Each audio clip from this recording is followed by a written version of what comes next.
What's going on with y'all, man? So I'm back, man. This is basically an update video to the previous video that I just did. So the previous video was this right here for those who may not seen it. I brought up the question.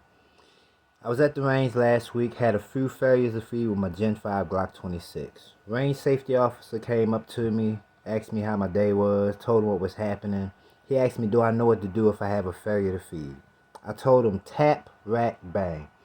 He told me instead of tap, rack, and an immediate bang, that it should be more of a tap, rack, assess, then bang if you have to.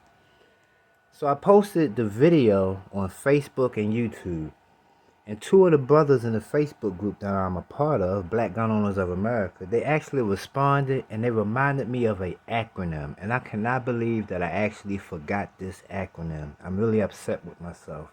And this actually proves that a lot of time in tactical shooting, some people tend to lean more on the shooting aspect of it and kind of forget the philosophical fundamentals of it, the classroom type of stuff we can call it.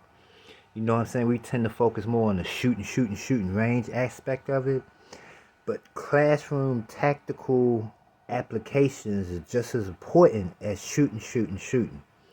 So with that being said, the acronym that I actually forgot was OODA Loop.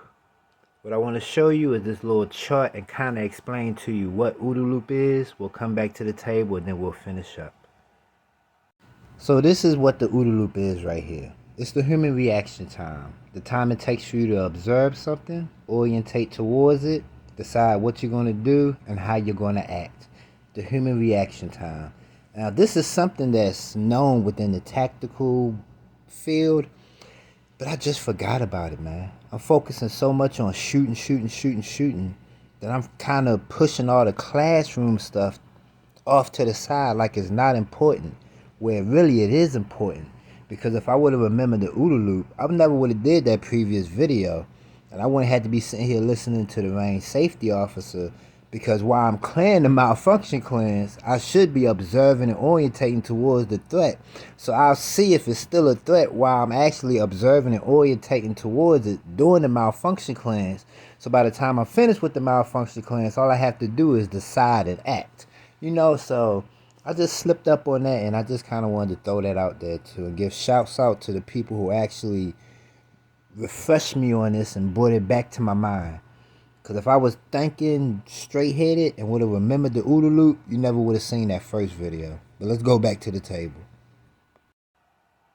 So as you can see, we kind of explained what OODA Loop is. And once again, I'm upset that I forgot about OODA Loop. I kind of pushed that off into the back of my mind. Because if you're constantly applying OODA Loop while we are working with snap claps, we are clear.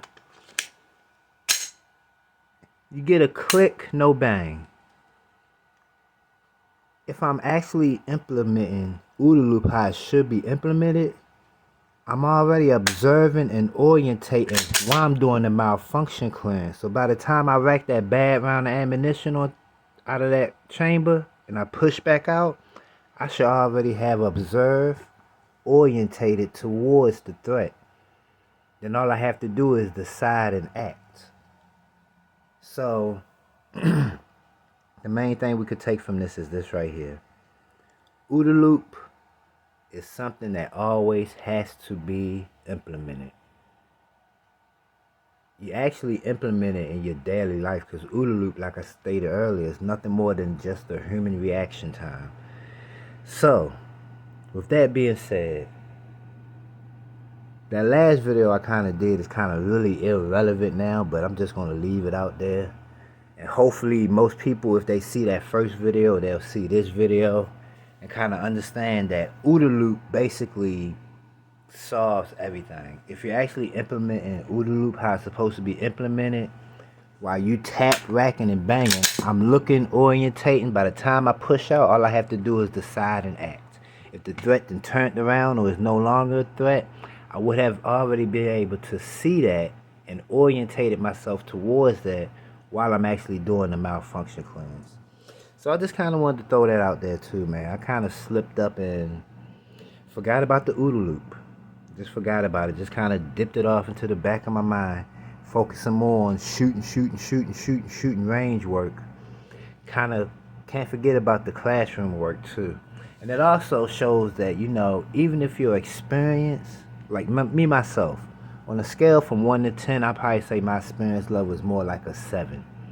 It's not going to hurt if I go get proper instruction from somebody whose skill level may be a 9 or a 10. That's only going to make me more better of a shooter. You know what I'm saying? So that kind of showed my little flaw right there, and I'm not ashamed to kind of share that with y'all.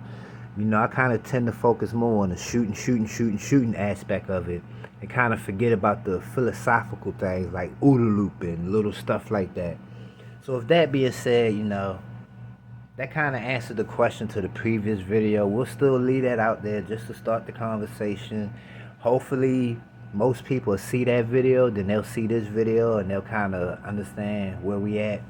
But I just kind of wanted to kind of clean that up a little bit, man. Can't forget about the OODA loop, man, because I damn sure forgot about it.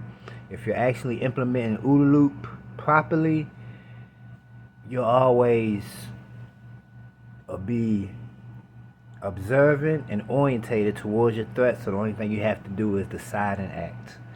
So with that being said, man, let me go ahead and step out of the tactical field and go more back to regular gear reviews, which I'll be doing a little bit more later on, man. Y'all be blessed, be safe, man. I'm out.